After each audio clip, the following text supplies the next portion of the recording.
আলমবাজার মঠ থেকে স্বামী বিরজানন্দ মহারাজ গেলেন মাতৃদর্শনে। 1893 সাল। গ্রীষ্ম প্রায় শেষ। মা তাকে রাতে থাকতে বললেন। পরদিন সকালে তিনি মঠে ফেরার আগে মাকে প্রণাম করতে গেলে করুণ মাখা স্বরে মা বললেন, বাবা, তোমায় দেখে আমার প্রাণে বড় কষ্ট হচ্ছে। কেমন গোলগাল শরীরটা ছিল, অনেকদিন ম্যালেরিয়ায় ভুগে ভুগে এখন চেহারা একেবারে খারাপ হয়ে গেছে। ওরা সাধু ফকির মানুষ, তোমায় কী বা খাওয়াবে? তুমি বাড়ি গিয়ে থাকো, ওষুধপত্র খাও, পুষ্টিকর খাবার খেয়ে শরীরটাকে সারিয়ে নাও, তাতে তোমার ভালো হবে। বাড়িতে ধ্যান জপ পূজা পাঠ নিয়ে থাকবে। আদেশ শুনে বিরজানন্দ মহারাজ কান্নায় ভেঙে পড়ার মতন উপক্রম। বাড়ি গিয়ে থাক, অর্থাৎ সাময়িকভাবে হলেও পূর্বাশ্রমে ফিরে যাও। যে কোনো সাধুর কাছে এই নিদারুণ আদেশ। যোগীন মহারাজ তখন ছিলেন ওই বাড়িতে। তাকে সব কথা জানালেন গোলাপ মা। যোগীন মহারাজ জিজ্ঞেস করলেন, কালীকৃষ্ণ, তোমার দীক্ষা হয়েছে? তিনি বললেন, না। তবে মাকে জিজ্ঞেস করলে না কেন, কি ধ্যান জপ করবে? কাল সকালে স্নান সেরে গিয়ে জিজ্ঞাসা করো। পরদিন সকালে মাকে প্রণাম করে বিরজানন্দ মহারাজ যোগীন মহারাজের শেখানো কথাগুলো বললেন। মা তাকে তখন কৃপা করে মহামন্ত্র দান করে নির্দেশ করলেন সাধন প্রণালী। কিন্তু তিনি এতকাল যে ভাব অবলম্বন করে ধ্যান চিন্তা করে আসছিলেন, মায়ের দেওয়া সাধন প্রণালী যে তা থেকে আলাদা, তাকে সে কথা বলতে তিনি বললেন, তার চেয়ে এই ভালো।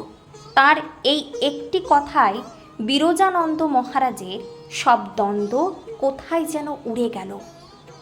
মার দেওয়া ভাবে তার হৃদয় পূর্ণ হয়ে গেল। মা আর এখন শুধু মা নন, তিনি যে এখন সন্তানের আধ্যাত্মিক জীবনের ভার পূর্ণভাবে গ্রহণ করেছেন। বহু বছর পর মাতৃদর্শনে আবার জয়রামবাটি গেলেন বিরজানন্দ মহারাজ। 1904 সাল মার্চ মাস। মাঝে কয়েক বছর দুজনের প্রত্যক্ষ সাক্ষাৎ হয়নি। মহারাজের শীর্ণ শরীর দেখে মা শিউরে উঠলেন।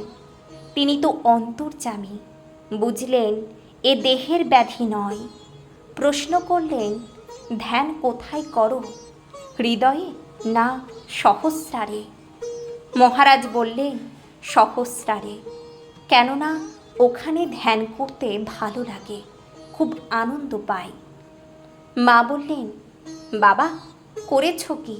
ও যে শেষ অবস্থার কথা, পরমহংস অবস্থার কথা, একেবারে কি অত উঁচুতে মনকে রাখতে পারা যায়?